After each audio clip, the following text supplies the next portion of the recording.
Hello, everybody. Welcome back. Episode 100 is behind us. We are now in the triple digis. And I like to see what kind of digis you roll in them in dice. Let's see what happens. That felt kind of forced. Matt, you have been shoehorning me into starting the episode and you're complaining that it felt forced when you forced me? How dare you? It's all getting cut. No one will believe you. A single digi for me, it's a 6. I got a 7. I got a 10. 14. That's so funny. I thought for sure I was going to have to do it. All right, Chowder, nice and quick, what happened previously? Previously on Dice Populi. It's mostly talking with Seraphina. She's like, oh no, nothing can be done. And we're like, no, it can be done. We've been doing some crazy ass shit. And Seraphina's like, wait, you've did some crazy ass shit? Well, damn. Okay, well, look, there's this dude who's like keeping the time stream in check. We learned that, like, when the Magelords, tried to, like, split Asmagath into 3 pieces, it also, like, created, like, 3 timelines, like, that are just all existing in the same place. Like, well, there's specifically something separating the timelines, which you learned is... the Tear. There you go. The Tear is, like, being upheld by this one dude, and, like, this dude is a dragon, and we are all like, well, let's talk to this dragon. Maybe we can get him to work with us. Try to get the timeline situation all settled if we talk to this dude. That way we could, like, stop the Magelords once and for all. Because you also learned that the weird time bombings, time shifting that was happening in Naranial after you thought you solved everything is, in fact, the Magelords attempting to do it all over again. So while Seraphina was content to sit on her ass, you guys very much understand it's only a matter of time before they succeed unless you do something about it.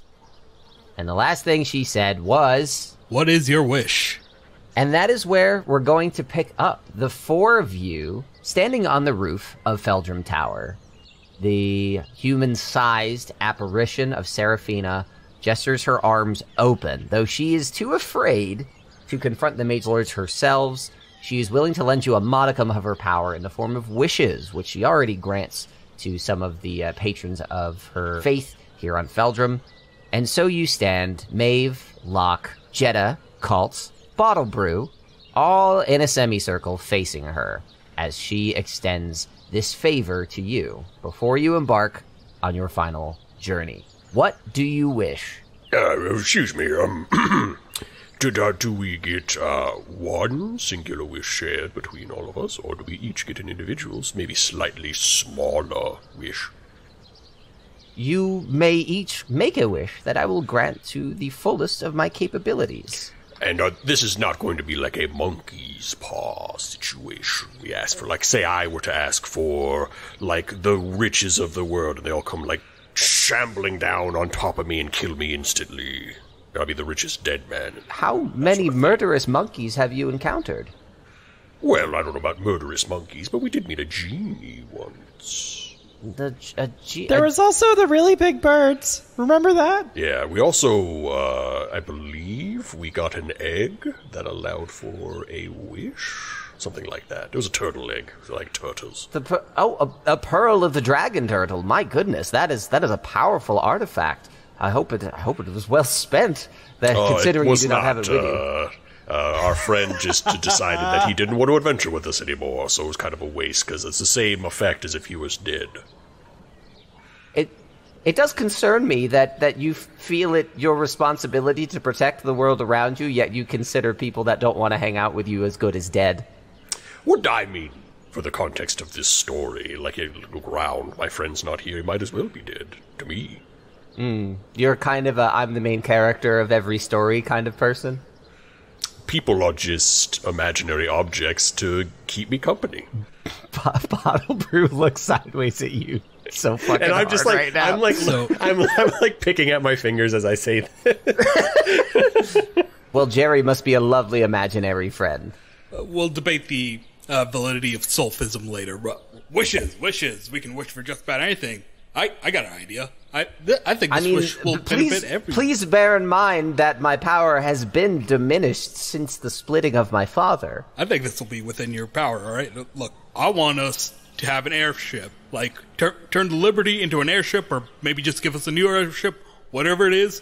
Let's have an airship. That way we can fly, and we don't have to deal with like, the annoyance of, like, getting from place to place. She furrows her brow and says, an airship? You mean a boat that floats on the clouds rather than atop the sea? Yeah. I've never encountered such a device before. I don't know that I would know where to begin. Do you know how to construct such a contraption? I can certainly provide and assemble... No. And she's really thinking hard about this, but, like, in the same way that you're, like, Maeve couldn't just create a Tide Pod, she studied the plans and understood it, and that led her to do it. Seraphina's asking kind of a similar hurdle be crossed here. I mean, this is just her initial reaction, but that's what she's conveying. I see. Yeah, don't got anything like that. Hey, you guys know anyone who could design an airship? That'd be great. Locke, you do recall Ivo Lishi, the designer for the Black Tide that did design the Tide Pod, but they're probably the only person you know of with engineering prowess and haven't been seen since your first encounter at the Black Tide Out. Yeah, there was that gnome who designed the Tide Pod, but I don't know where he is now. Well, I guess far be it from me to say that you can't do it, but I'm afraid you don't need my help. You already have the tools, you just need to know how to use them. Oh, okay, so I see these wishes are just like... sorry. I see these wishes are more like things that you just want to do. Good, okay, let me think about listen, I have the capacity to assemble materials for you, but, one, I do not know what I would be assembling necessarily. It is a new concept to me that would take some study. But wait, sorry, I don't mean to interrupt a god, but, like, you're a god, right? You're, like, magic. I'm gonna, there's magical flight. Just make the ship fly. Just will it to be so, right? That's how being a god works, correct? You have a very fanciful notion of what it is to be in power. If you can name an all-powerful god, I would be quite surprised, but I suppose a protracted period of flight upon a ship could be done, but it would need to be an appropriate vessel. I'm afraid the ramshackle boat that you have scraping up against my shores may not sustain it, but as I said, you already have the tools. And she looks at Maeve. All right. You heard the god, Jeddah. Your wish was dumb, all right? So you gotta choose a different wish. I don't think that's what she's saying at all. Yeah, I would kind of prefer... If anyone is going to try to interpret for me, could it be not him? Well, it sounds to me like if we could just find Ivo Lishi... Well, it sounds to me what Seraphina is saying is that Maeve's magic boat that can turn into any boat could turn into my hypothetical airship. We would have to just have Ivo Lishi make the blueprints for an airship, or as someone of engineering prowess. She nods, and she's like, thank you, someone who is listening. You see, that small trinket you have there is one of my old designs. It is nice to see it come back, but given that you have attuned to it, as I said, you already have the tools. The wish, for all intents and purposes, was granted years before you arrived.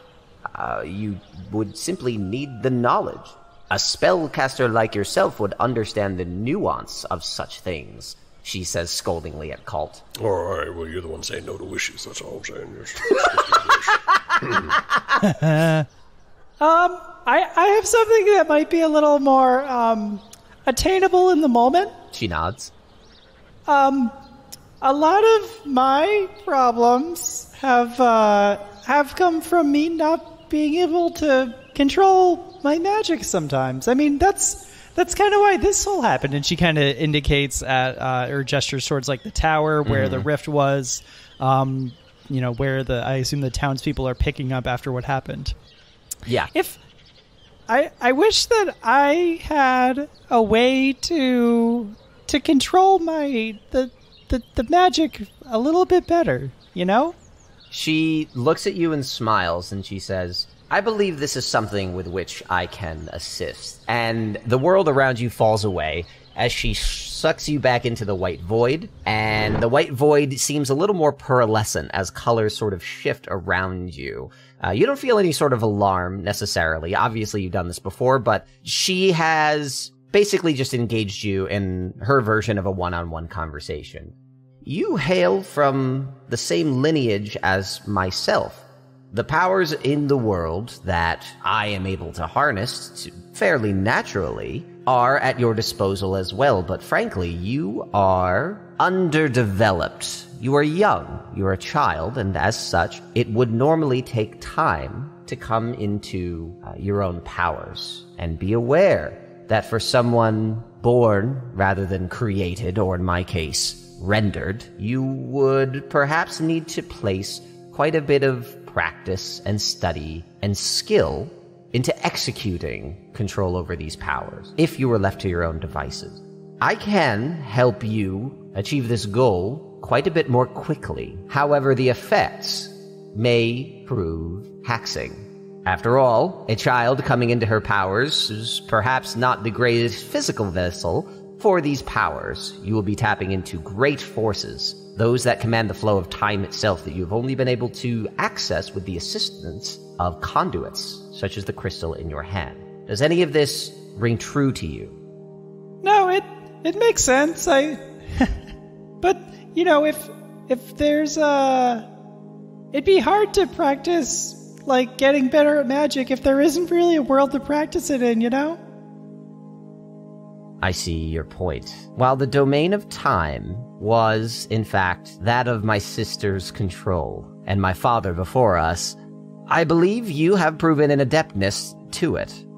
To fully discipline yourself would require, as I said, lots of time and skill. Would you be amenable to perhaps jumping ahead a bit? You mean, like, getting older? She nods. Jeez. Oh, jeez, Rick, oh god. Yeah, I was trying not to do it. Do you honestly think it'll help save the world? I think it will help save you, and you could go on to do great things. Okay, I guess let's see what happens. So, in gameplay terms, Matt, in terms of level or spell level, where are you looking to land? I would be happy at 14. Real quick over the table, I took the plane shift spell. Ooh. The white void glows brighter and feels suddenly quite full, and the powers that seem to surge through you in moments of emotional distress no longer feel quite like a rushing river, but more like a gentle tide, washing up and washing away. Predictable. In a pod. Oh. Predictable, it is flowing. The forces are still tapping into, but you know perhaps a little better how to ride them. The benefit of practice flows within you as the entire void falls away and you return to the tower. When you turn your head left and right to look at the people next to you, instead of seeing the belts and waistbands and elbows of people next to you, you instead see their shoulders, as you are several inches taller and perhaps a few years older. Teenage Maeve, what do you do? Hey guys. What the fuck? It'd be like if Maeve just has like the deepest baritone voice all of a sudden. Hey guys, what's up? Hey everybody! Hey you guys! Look at my great big birdie! Oh dear heavens, she's grown. What part? Seraphina, what part of that wish involved her hitting puberty? It's okay. I think it's okay. I mean, it would have happened anyways, right? I would really like to know Locke's reaction to this. Why do you want to know my reaction to this? Well, one, you've been particularly silent over the last few episodes, so I'm curious. But two, you have, Bottle Brew has, like, sort of been, I guess, doing some child rearing in the last few episodes, you have been more or less a protector in a way that Kalt has been a friend, and Jeddah has sort of been, like, a compatriot. You have been a father figure. And after several episodes of silence, you see your de facto daughter shoot up several years. I am very curious. If I were a listener, I'd be screaming at my phone. What is Locke thinking? I feel like Locke would be startled, but it's a literal god is granting a wish. Some crazy stuff's gonna happen out of there. If Maeve looks scared at all, I guess he would try to comfort her, but... Yeah, Maeve, how is this How is this hitting you? Suddenly feeling a little out of your own skin. Wow, so that's what your shoulders look like. Okay. I guess she's just gonna kind of like walk around and try to find just someplace to look at her reflection, I guess. Could you roll a dexterity saving throw? Are you gonna make her like walk as if she's a newly born giraffe? I mean, kinda. Her legs are much longer than they used to be, and everything else is much longer. Hey, yo! Oh, God. That's a 6. I set a higher DC than that, Matt. So you say that's what your shoulders look like, and you go to step over to look for a reflective surface, and immediately trip over your own feet, falling on the ground in front of Locke and Jeddah directly to your left. Face planting with the least amount of grace you have ever exhibited. That's debatable, but You don't take any damage, but it is. If this were high school, it would be the worst day of your life. I'm gonna pick her up as she like falls over and try to get her settled. Mr. Locke, do you think I did the right thing? I don't think that anybody could know that right now. Time will tell, but it's not worth worrying about that right now. Okay. I mean, I guess technically your lifespan is a little bit shorter, but, like, not by much. Like, it's like a fraction, really. Maeve, you are now level 14, and you are about age 14. How old was she previously? 10 or 11, yeah. 11? Yeah, something like that. Crazy. So yeah, she shot up a couple of years. She's not like 13 going on 30. Perhaps that would have been more dramatic, but anyway, Seraphina turns her attention to the others. I'll look around, and if nobody's getting ready to say anything, I will. So I remember this guy I used to sail with back before I came to this place. He was a pirate through and through and had some really crazy powers that I've always been really jealous of. And I was wondering if you could maybe give me those powers too. Specifically, he was able to teleport at will. For you, Colin, this is a trait. It's a legendary action where this race has the ability to magically teleport every turn as like a bonus action to any space that's within 30 feet of it that it can see. So basically Misty Step. Yeah, but for free. As you can tell, astral locomotion is not necessarily a limit of mine, but I am curious. You are about to try to persuade the likes of a god greater than myself to adjust the state of the world. How will a parlor trick assist you in such a venture? You owe me no answer, but I merely would like to know, as she begins to swirl visible energies around her hands. It's more that I already feel like I am strong enough, but I am not fast enough. Ah, so you spec'd into strength instead of dexterity. I see. I do have several legendary items that give me 30 total strength, so... Also, like, we do got a plan for after we convince the entity, so, you know. I suppose making sure that you survive on your journey is as noble a cause as any.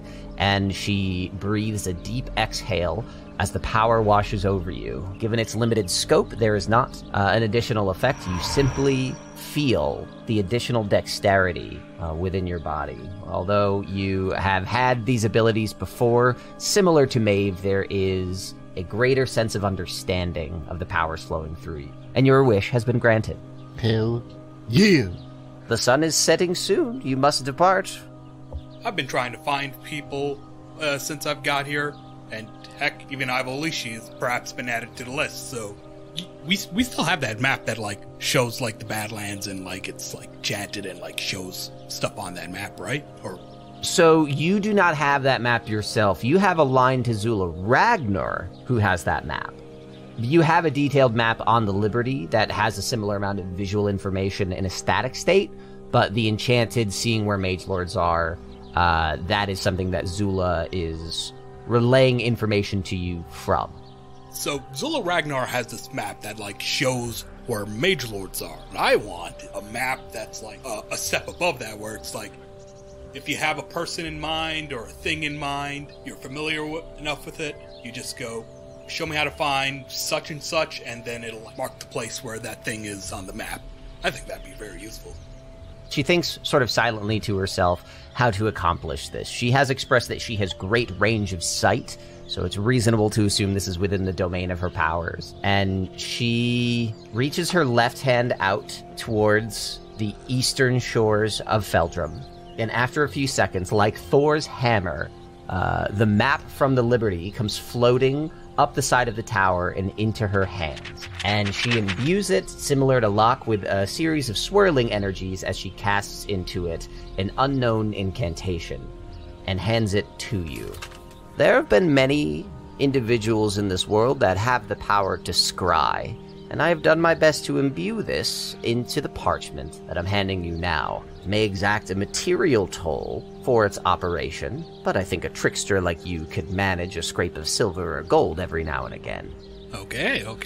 I like this. I have whole cloth out of my brain come up with the map of scrying, much like the actual scrying spell itself. While it does require a level of familiarity, though scrying specifically says you can see and hear a particular creature that you choose that is on the same plane of existence as you. That wording is going to be very important. And I'm going to say that to use it, every time you want to identify something, you do need to satisfy the material components, which it specifies gold, crystal ball, silver mirror. A focus worth at least 1,000 gold points. Yes, it does not need to be that high. I'm going to say you need to sacrifice, likely at this point, I think anything in the realm of like 10 gold every time you want to add something to the map, or something of equal value that is a precious metal or crystal. Sometimes I forget how broke we really are. You guys haven't had to keep track of money in a while, but you did have hundreds of gold pieces before you joined forces with the Liberty. So operation of this, at this point, it's just taxes coming out of your account. This is not a huge cost for you. So Jeddah, you have acquired the map of scrying. She turns her attention to Kalt. Everybody else has made their wishes. I have come up with mine. I wish to make Jerry into a real boy. Oh my god. I shouldn't be surprised. Hey, I need to say, this is my above table comment. Fucking called this shit the second I said it last episode. Absolutely knew this was coming. I'm a real boy! Make him a real boy, an avatar of your will and your power on this world, and together we will bring darkness and death. And friendship, I hope. And merriment and friendship, it'd be cool. If you could carry on a conversation, I make up both halves, and it's a little dry. Kalt. She is going to stare at you with sort of a quiet intensity. You know that the history of this is a little personally murky. Your first instance of touching higher powers came from an attempt to cast resurrection on your own mother, and that spell attempt failed, granting you some insights but also scarring you for life. I think the implications of this are going to strike her pretty hard, and she's going to ask you, as these thoughts are brought back up to the surface in your mind, she asks, when you say a real boy, keep in mind this was a person who died. Are you looking to return them to their original state, or... Oh, hell no. No. I want Jerry as he is now, but with like a brain. Could talk and communicate and do stuff. I mean, he's a good boy, and he does as he's told, but he's a trash conversational companion, and he is dull. And also he leeches spell slots off of me, so, I'd like him to stop mooching spell slots. Yeah, that also. I would like him to not do that anymore, and if you could do something about... I have a hard nose, but even my nose is abused by his stench. I try to hide it. I perfume him. I stuff bananas in his coat often to hide the smell. It doesn't seem to make it any better. Seraphina's eyes glance again eastward toward where the Liberty is offshore and, where Jerry is right now. Just Jerry running into a wall over. Yeah. Yeah, on the Liberty, Dennis is has a very long stick and is trying to push him through the doorway like a Roomba that can't quite figure out where to go. Necromancy is a dark side of the powers that fuel the gods and their patrons. Even the mage lords are very wary of these particular powers. do you truly believe that bestowing a fresh consciousness into this body is in the best interest of the person that would come from it, or of yourself? You are surrounded by people that, by their own admission moments ago, love you dearly. Seraphina, you're not gonna talk him out of this. Okay, wish giver. I gave my wish.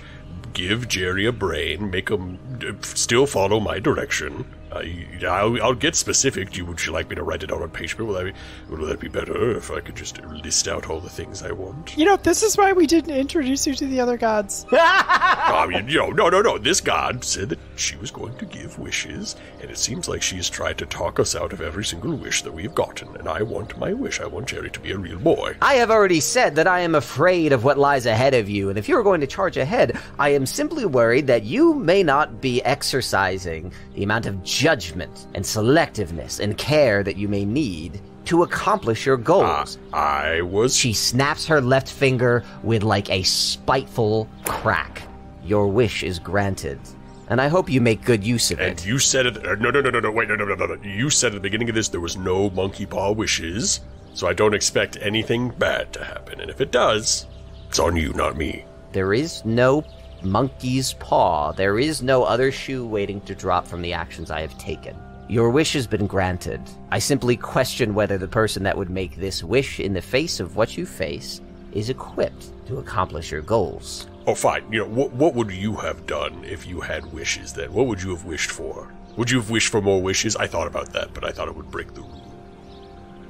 She takes a moment and she says, I would wish for the courage of my father, because then perhaps I would have left this tower a long time ago, and there wouldn't be 5 brave people stepping into the shadows ahead of me. Well, you don't have to worry about that, because we have bravery out the ass, and Kalt is going to turn around and start walking away. Kalt, you turn around and you go to leave the tower, heel toe 180, and as you're walking toward the door, you're sort of stopped by Theron Fordell, who's just kind of been standing there listening for the last, episode, and is totally fucking gobsmacked at every bit of exchange that has happened over the last 2 hours of Dice Populi. Oh, hi. We haven't met. I'm not interested in it. Goodbye.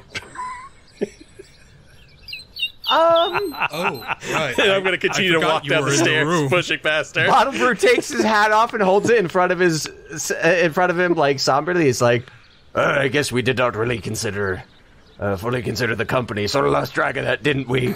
And she's just eyes wide, staring at all of you, soaking this in. Jerry just came to life. Locke got magic powers. Maeve is 5 inches taller, and she's just what in the world is going? She could be doing this the whole time? What is happening? Who are you people? If you have to ask, you can't afford it. We're the friendship. Aha! Cue the heavy bass line. Boom. Yeah.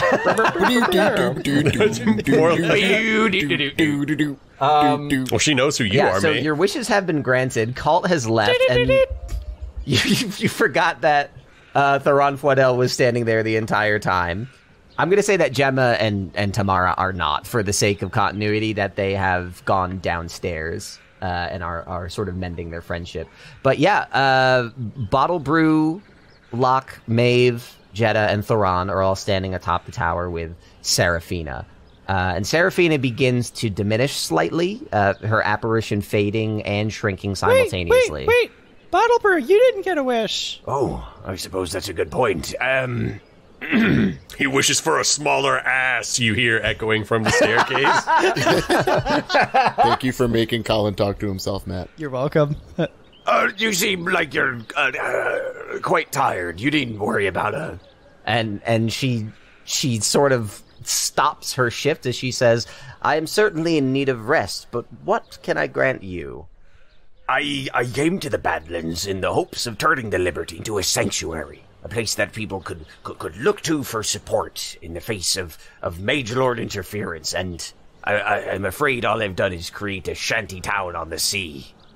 Could you perhaps give it a bit of the old tender loving care that a skilled crew could give at a well-stocked dock? Back on the mainlands, we saw the finest ships be raised in mere weeks, and I haven't been able to accomplish that in years. You want Seraphina to fuck the ship? Jeddah, I confess I do not know you quite as well as some of the others in this crew, but the mouth on you astonishes me more often than not. I don't know, you're the one talking about tender love and care to the ship. Yeah, no, it does look like kind of a wreck. Bring your ship to the southern Feldrum docks. The people here are generous and skilled, and I will ensure that together you have the resources to outfit the Liberty to suit the road that lies ahead. And Bottle Brew nods with like a big smile and a tear in his eye and says, "Thank you," before Seraphina begins to disapparate once again. On her way out of the material plane, she says, "This is going to be a great trial. I am sorry I cannot offer you more, but I am thankful that the world has people like you in it to at least try and change things for the better. Best of luck." The sun set not that long ago, half the horizon lit by the tear, the other by the dark pink of sunlight pouring through the cloudless sky. All of you remaining on the top of the tower stand in the quiet breeze. The cracks formed from Gemma's tyranny are still all over the tower, and this is likely going to need more attention than the Liberty, but I guess that's not what you're here for. But you do have a mission. What do you do? I think we need to go see a dragon. I mean, we'll probably have to wait for, like, Ballbrew's wish to come true, because it sounds to me like the way Seraphina did that was, like... Yeah, it was a little bit vague, wasn't it? Like, it sounds to me like what Seraphina did was give all the craftsmen and ship makers the tools and materials needed. I would hope payment needed to make. I mean, she was pretty tired. Perhaps this is just like sort of a God's work in a mysterious way sort of thing. Anyways, And Bottle Brew heads towards the stairs to descend the tower. I suppose we should make our way to the docks. Do you follow Bottle Brew down the tower? Yes. Yeah.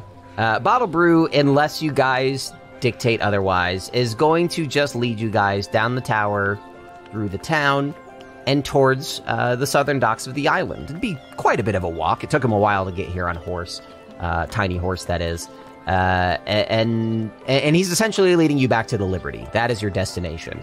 My feet are killing me. We've done nothing but walk all day. Hold on, actually, And Bottle Brew does like the 2 finger in the mouth whistle that I definitely can't do. Nothing happens at first. I thought I had formed a bit of a bond with that horse. Why don't we ask around and see whether anybody has a horse that we can find? And you stay here. Bottle Brew walks off to go find you guys some horses. Maeve is impatient, and she wants to go back to the boat. Maeve, you start walking towards the boat. Locke and Jeddah, move it or lose it. Where's Kalt? He would have been ahead. He's going to the boat. He wants to find the Jerbear. Hold up. We have to talk about what we're going to do. We can't just fly by the seat of our pants on this one. Well, if we got a flying boat, we could have. Well, right. Is that what we need to do? Do we need to start tracking down Ivolishi? Do we need to start looking into other means of transportation if that's really what we want to do? But I think we need to go actually find out, like, the root of the tear and all of that. Yeah, I mean, we're gonna have to talk and negotiate with this dragon, right? I mean, what if he found something, like a little sweeten the deal kind of gift so that, when we have to, like, negotiate, it's like, yeah, you know what? I like the cut of your jib kind of thing, Yeah, like bringing a cake with you to a housewarming party. Okay. Do dragons eat cake? they have to, right? Like, everybody eats cake. I mean, a sufficiently large enough cake would probably do it. I mean, Locke, you're a dragonborn. You're descended from dragons of old, I believe. Yeah, I mean, I eat cake. Colin, is there a cake vendor? Cake? Cake? Yeah, if you merge the timelines, all the Grain Brothers become the Cake Man. No. But something tells me that cake is not going to be good enough to persuade him, or them, I guess. At this point, I'd say that you guys are sort of gaining on Kalt a little bit, and Bottle Brew sees that you are not waiting for him, and he starts, where are you going? And he starts sprinting up behind you, so everybody is now within earshot of each other as you're discussing giving cake to a god. So I see Bottle Brew. Yeah, sort of coming up behind you, maybe 50 feet away, just hustling. It's like, she couldn't fix the ass. That outside of her power. Gotcha, you son of a bitch. Hey, Bottlebrew, maybe you would actually be able to help with this. Yeah. What do you need help with? We're trying to come up with a plan for how to get this dragon to be a little more forthcoming with information. Do you happen to have any possessions that might be of interest to a dragon? I mean, dragons are kind of just like they're big people with wings. Basically, they got personalities, and I've not the pleasure of knowing any of them myself, except perhaps folks like you, Mr. Locke. But I imagine it'd be a matter of knowing where to find this particular dragon of balance. Getting to know why they do what they do. Perhaps the fact that they are single-handedly preventing Magelord tyranny is a tip in the right direction, but that's just an assumption from someone who's used to negotiating atop the seas. And I wonder if you would be interested in a lifetime supply of gabagool. Well, I imagine that. And as Bottlebrew begins, Locke, please roll insight. Jeddas, we have the meats. That is a 9 total. You say gabagool, and Bottlebrew begins to sort of like mumble on about his own intuition for how to maybe to guess out these things, suss it out. He's a seaman. He knows how to do things. And but you kind of stop paying attention to him almost immediately, because when you make the quip about gabagool, your mind immediately goes back to the Black Tide. And I suppose with a higher insight check, I might have volunteered more information, but I'm actually going to ask you to see, Pat, if you can do a little digging.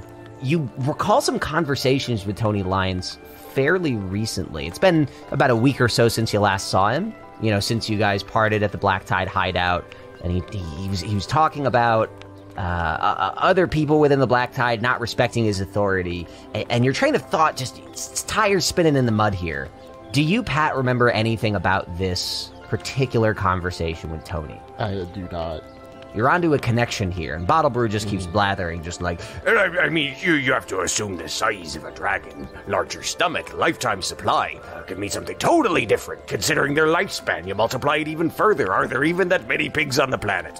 Who even knows? Any of y'all remember what Tony Lyons was talking about the last time we saw him? I feel like it was very pertinent to this here situation. If any of you do remember, feel free to say it. If you'd like to roll history, let me know. I'd like to roll history. I mean, he was talking about, rallying, people from the West, right? Something like that? Or, people weren't recognizing the authority that he had over the Black Tide? Thanks to what Maeve is saying, Jeddah, please roll history with advantage. You're welcome. A natural 20. Maeve is sort of saying something about not respecting the authority, and the term Ghost Riders pops into your head, Jeddah. Something about Ghost Riders.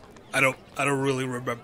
Between the two of you, Jeddah and Locke, you both recall Tony Lyons saying that in your absence, a sect of Black Tide members, hanging on to some old secret traditions within the Black Tide, called themselves the Ghost Riders and split up on the southwestern side of the Badlands. Yeah, I vocalized this if we got it. I would like everybody here to roll insight.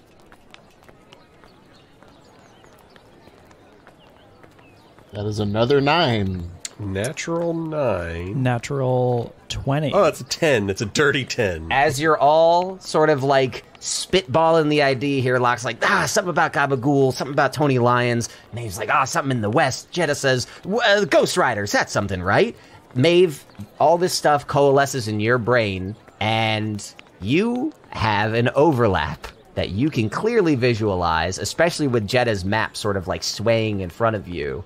The southwest of the Badlands is just below Farpoint, where Seraphina said the dragon, Lee, god of balance, resides. And I think that it's fair to say you can intimate a connection between the Ghost Riders and this particular entity.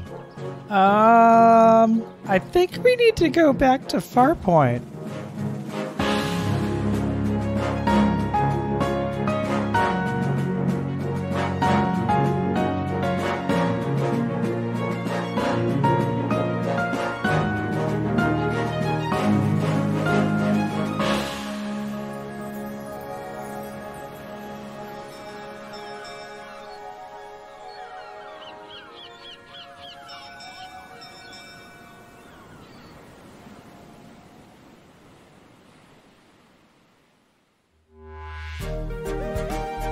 forthcoming geeky program. Omnia Bono. Are you guys comfortable with that as an ending, or do we want some reacts? I think that's good. Oh my god, what are you doing here?